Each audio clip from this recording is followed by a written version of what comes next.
we're going to be doing today is preparing a test specimen for the direct shear test in the RDS 100. So in order to do that, we have to take a few measurements and get our materials all prepared. So we have a test specimen. And I've drawn a line where I'm going to have the fracture occurring. So as I get everything ready, I've got a scale, I've got water, I've got grout mixture, which we're going to use to cement the specimen in place, caliper to measure the length and the diameter, and also the scale to measure the mass of the material. We also have two rings which are going to be used for the preparation of the test specimen. And the first thing you have to do is take the rings and using a petroleum jelly compound, just use that to coat the inside and also the crack between the flat interface and the bottom of the mold to be able to prevent our grout mixture from leaking out.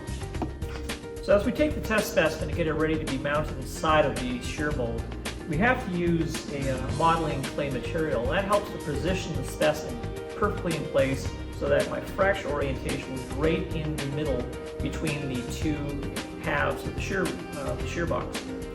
So what we do is we, after we've coated the inside, obviously with our petroleum jelly to make it easier to remove the material after the test is done, we now mount the test specimen so that it will have the proper orientation for the fracture.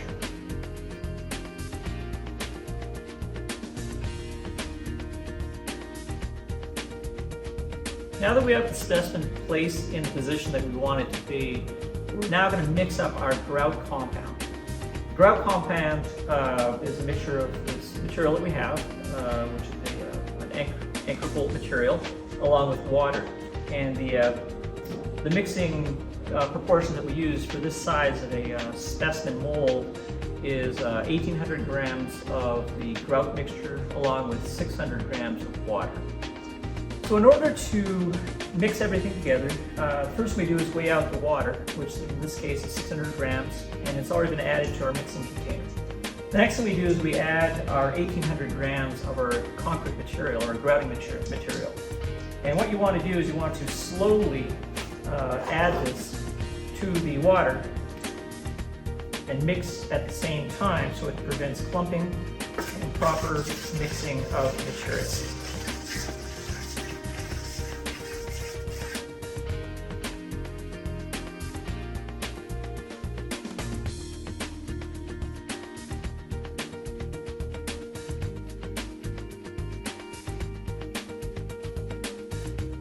Now that we've got the last parts mixed in, we have to stir it around so that we break up any lumps, make sure the consistency is very nice and smooth. You do not pour the whole mixture in at one time or else it will create quite a clump mess. So just by pouring just a little bit in at a time will allow you to be able to come up with the consistency that you're looking for. And you also have a little bit of workability time too. So it's probably best to go slow, make sure it's well mixed for when you're going to be using this. Okay, now that we've added the last parts of the grout compound to the water mixture, we're going to make sure that there are no clumps, make sure everything is nice and consistent and even, and make sure that everything is mixing quite well. Now you don't mix all of the grout material at the same time, otherwise it'll just make a lot of a clump and it'll be very hard to get it mixed properly. So just mixing a little bit at a time is fine. And you also have a little bit of workability time. You have approximately 5 to 10 minutes where you can mix it and then get ready to pour it into your test specimen. We've got our grout mixture prepared. Now we're going to be pouring it into the bottom sample mold. So as you do this, just be very careful that you don't coat the specimen with grout material and that you're going to fill it right up to the very edge. And there's enough material in here to be able to do that. There might be a little bit of leftover, but that's perfectly fine. So, carefully pour this in.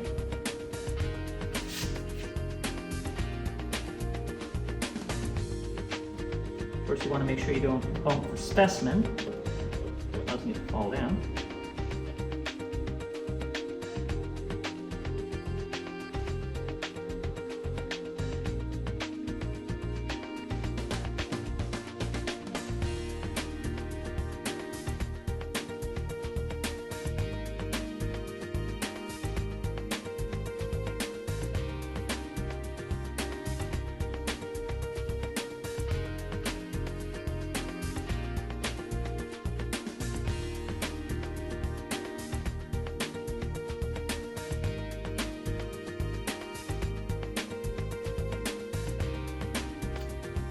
bottom half of the shear mold is properly cured and solidified, we are now going to be getting everything ready to cement in place the top portion of the specimen.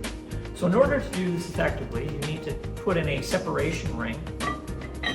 Just going to go in place, and it's going to be held in place with 2 screws on either side. And then we're also going to be putting in the top half of the shear mold assembly.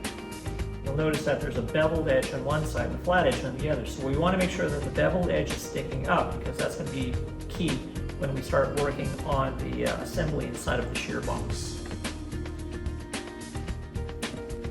So as we shear the specimen, we want to make sure we're going in the right orientation. And once everything's encapsulated, you won't be able to tell what position the specimen's in. So it's important at this point, just using a marker to make marks on the shear mold, so when we assemble it inside of the shear box, we will be shearing it in the right direction. So I'm going to be shearing it in this direction. We're going to be pushing this way so that it'll shear the specimen. So what I'm going to do is make a mark over on this side, indicating the position of the end specimen, and I'm going to do the same thing over on the other side. And I'm going to say that this is, on my side, I'm making just an arrow indicating the direction of travel for the shear box when we are ready to do the test. Now we're ready to be able to create a separation that's going to allow the top half of the specimen shear mold to be separated from the bottom half. And the way we do that is by using a modeling clay. So what I'm going to be doing is just taking chunks of this modeling clay and creating a barrier that's going to be shown. It's going to be just coated on the bottom, and it's going to be in line with the 10 millimeter gap that we have established we want to be doing our testing at. Okay, now that we're completed and adding the final parts of the putty material to create the separation of 10 millimeters, we're now going to be able to prepare another mixture of our drug compound to be able to add to the very top, and we're going to fill up the top ring right as close to the edge as possible without going over. All right, now we've completed mixing up the growth material for the top shear mold. Prepared exactly the same way as the bottom was. So now I'm going to carefully add this in, cover the specimen, and bring it up to the very lip edge of the top mold.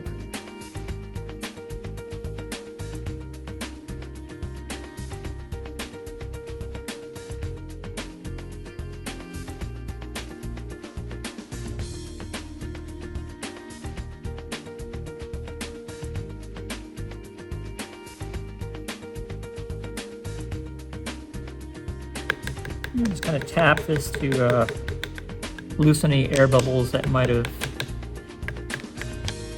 migrated in. And it takes about 20 to 30 minutes to completely cure, and it'll be ready for testing. Now, even though it hasn't gone all the way to the very top, that's okay. We're going to be adding a layer of sand to this interface to make sure that it'll be an even loading surface on the top of the specimen, so we evenly load the entire specimen assembly when we're running the test.